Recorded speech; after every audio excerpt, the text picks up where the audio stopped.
Hello everyone, we are very happy to be part of Config this year. And today we'll share with you a success story about our time at Uber. But first, a quick intro from our side will probably come in handy for you. My name is Boryana, and I've been creating digital products for around 10 years. Currently at Uber, I'm focused on creating internal tools and external tax products, which provide our users with the correct and easily manageable information. And I am Tsvetelina, also a product designer who spent almost a decade in different organizations. And now together with Bo, I am part of the tax and compliance team at Uber. We'll be giving you some insights into how to navigate in a non-design driven environment by sharing a use case or even a success story of how we cut our product time to market 3 times. We'll start by giving you a quick intro. We'll then continue with short comparison so you can get a better understanding between non-design driven and design driven. In the end, we'll take you through our use case, its outcomes. But first, let's take a look at Uber as design driven or even design centered organization. Now, we are part of one of the biggest design organizations worldwide, and we do have strong design processes, a dedicated design team of designers and design engineers that are constantly developing and improving our base design system, which was actually, or some parts of it, were presented at last year's Config edition. However, we are constantly growing and evolving. And even in big and structured organizations like ours, they keep evolving all the time. So there can be a need for new teams to be involved in the product development lifecycle, which includes also the establishment of product design processes. And that was the case for our tax and compliance design team. But what is actually tax and compliance? Well, let's start with what you do as an Uber user. You order a car, your driver picks you up, drops you off at an appointed address, or you order food and a courier delivers that to you. What users don't get to see during those transactions and just things happening are the financial parts of it. And for those financial transactions to be successful, there are multiple teams and products that are standing behind them. And it can get quite complex in terms of calculations and algorithms. And as a specialized, relatively new fintech team, we are still trying to find our groove in terms of design processes. Furthermore, it does not matter whether you're part of Uber, part of any big corporation, or even a startup, when you're missing a proper design workflow. And in the process of setting this design workflow, why not try to be more design driven? But let's take a step back. And first consider what it actually means to be design driven, because it's not about worshiping design as profession, but rather a clear commitment to put customer needs and expectations above all else. A design driven culture emphasizes on aligning the team and the business to common goals, which are usually established by discovering the right problems, iterating on those solutions to the problems, and measuring the success of the outcomes.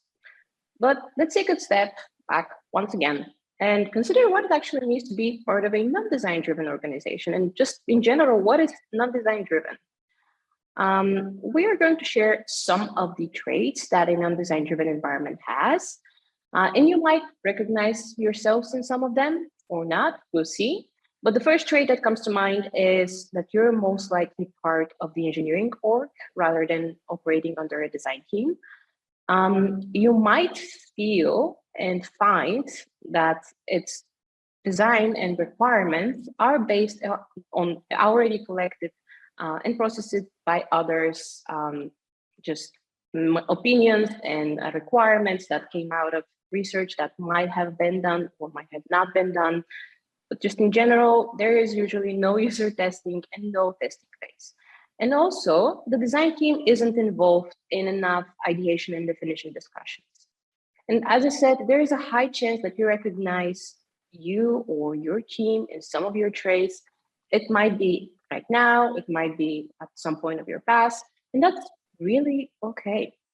Because design-driven might sound great as a concept, but it's not always an attainable goal. However, it won't hurt if we strive for it. And that's exactly what we did at Tax and Compliance. And here is why. since our business is in a constant state of growth, sometimes it happens that a design need is established later on. And tax and compliance was originally an engineering-only organization. More specifically, it was focused entirely on backend. So when a need for a product design appeared and our products were becoming more and more customer-centered, it was time for the business to adapt. And that's how we got there. But once we did, it came down to one big challenge, establishing a design process in a non-design driven team.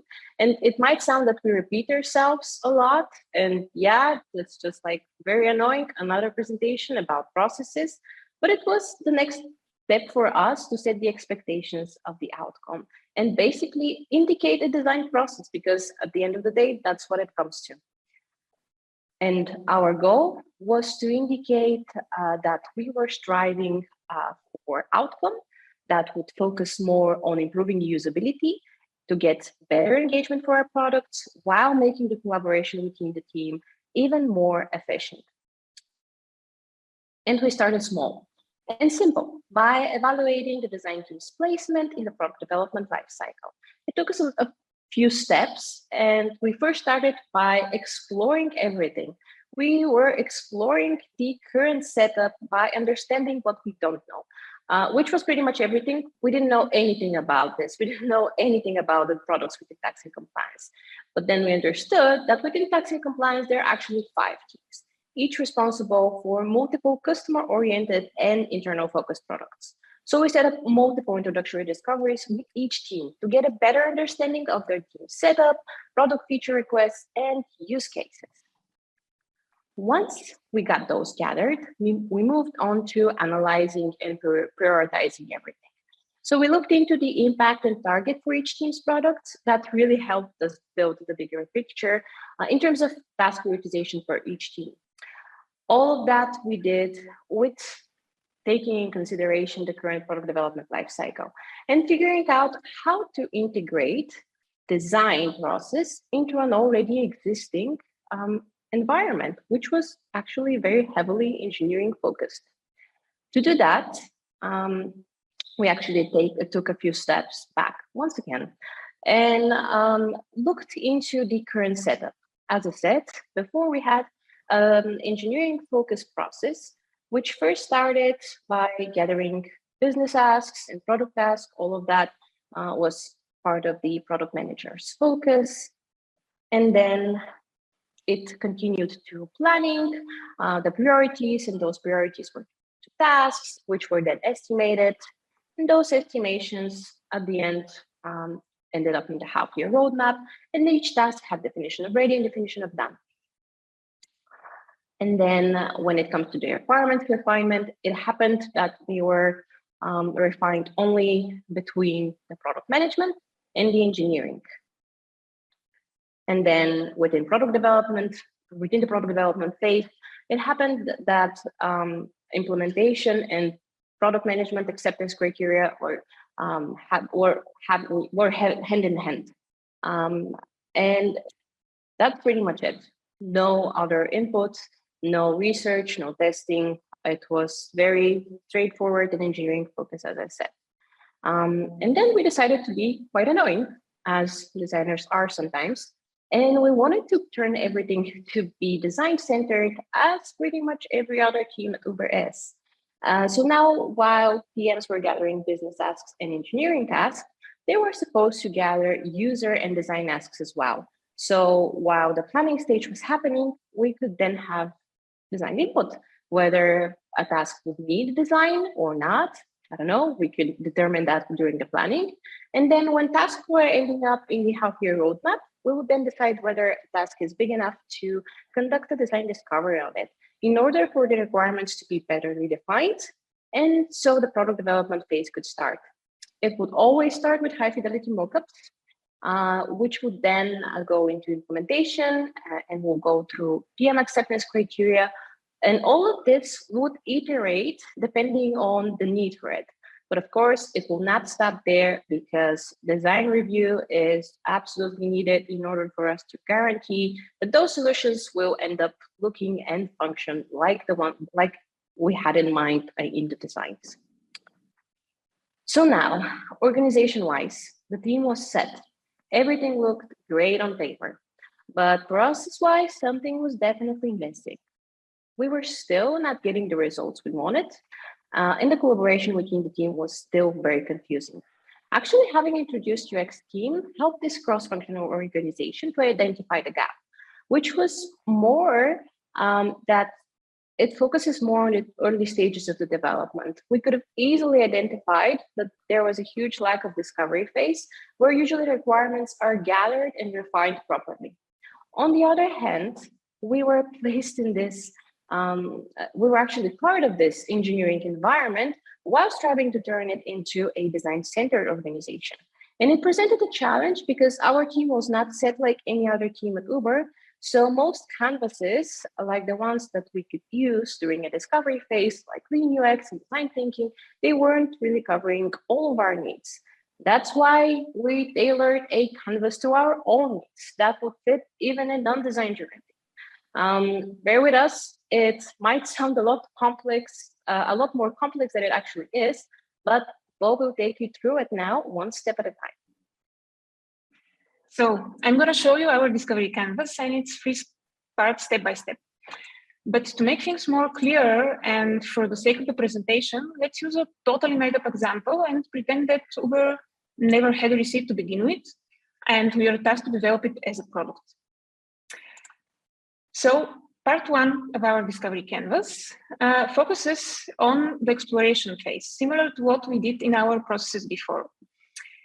We should start any discovery with defining the actual problems that we are trying to solve.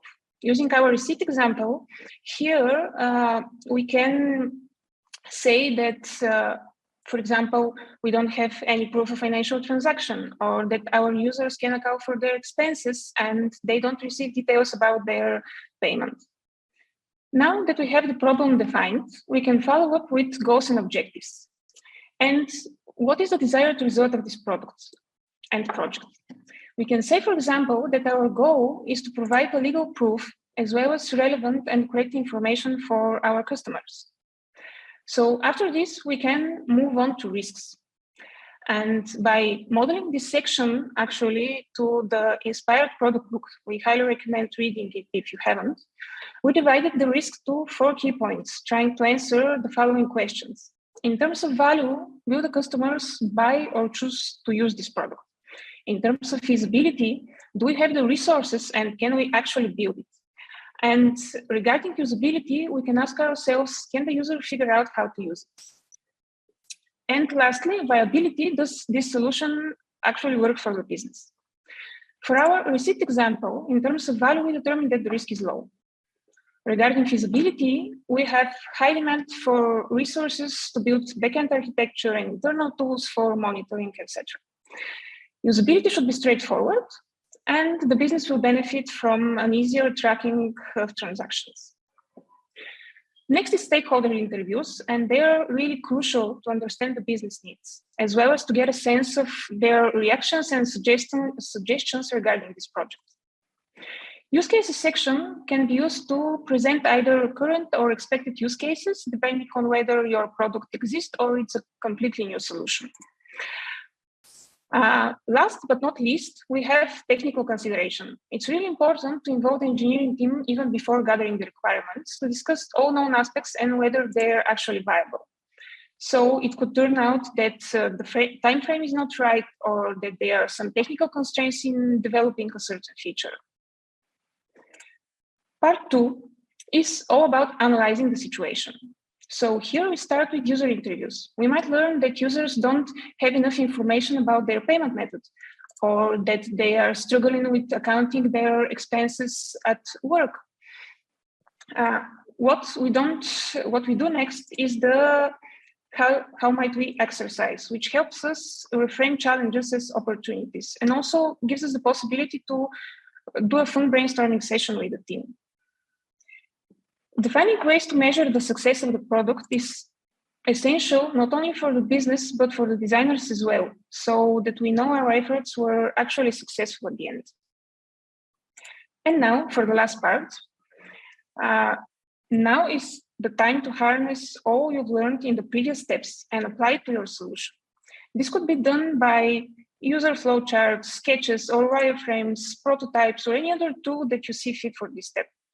In our receipt example, we did a simple flowchart and wireframe to imagine the final outcome. When it comes to testing and discovery, it's good to use prototypes before we build the product and not at the end in order to find issues before we move to implementation. In the testing part of this canvas, you can put the outcomes from your testing method of choice. So, all three parts of this canvas can definitely work individually, but they are better and stronger when they are used together. This is why we combine them to get our own discovery canvas. And it is based on our experience. We see this canvas as a great tool for early stages of product development, but the beauty of it is that it can be used for a variety of situations. For example, rushing to finish the slides for this presentation and deciding to change almost everything in the last few days, we realized that we could have taken our own advice and actually used this canvas to develop our talk. But alas, we obviously preferred living on the edge with some sleepless nights instead. We are aware that this is yet another discovery canvas, but it did work for us since it was tailored to our needs. And we urge you to do the same. Explore some available options, define your personal need, and make it your own. Or if you like it, use our canvas. We'll be sharing it with the Figma community so you can access it. Now, let's talk about the outcome of all of this. What is this discovery canvas giving us? And all the previous processes, of course, they work hand in hand. I think it's good to mention that we did not add this discovery canvas step for the sake of just adding another process. We tend to forget that if we don't establish proper workflow early on, with the rapid growth at such scale that we have at Uber, the risks of chaotic collaboration is right around the corner. Nevertheless, design-centered is the environment we're currently at, and why not try to benefit from it? With that being said, it's good to mention that the combinations of steps before, as I said, and taking our teams through that discovery process really showed us how better we can be. For a bit over 6 months, we're already seeing the results while reducing our product time to market from 3 sprints to just 1. Not only that, we used to rely on hard-to-use self-serve tools, multiple support requests. And now our PMs are benefiting from a self-serve environment, having our backlog support items cut by 40%, just because we had to take the time and redesign our internal products with the help of our canvas. And of course, there are other benefits, but mostly we have comparable data now in terms of design. And since we are very close to the end of this presentation today, we can easily state that this might have been, again, yet another presentation about design processes for many of you. And we're aware that there are plenty of those, but this particular method worked well for us. And since many of you are or were in a similar situation or are part of a team, which is part of an engineering organization, or just trying to become more design-centered, you can probably benefit a lot from this use case. And while we have a long way to go, our best achievement in this success story is that we managed to integrate product design team into a non-design driven organization. Turn it around, let it become design-centered as any other team at Uber is. And that is actually the happy ending to our story. Thank you so much for taking the time. It was a pleasure for us. Feel free to reach out to us if you have any questions about this presentation, about the canvas, or if you just want to say hi, reach out to us via the channels that you see on the screen. And see you around.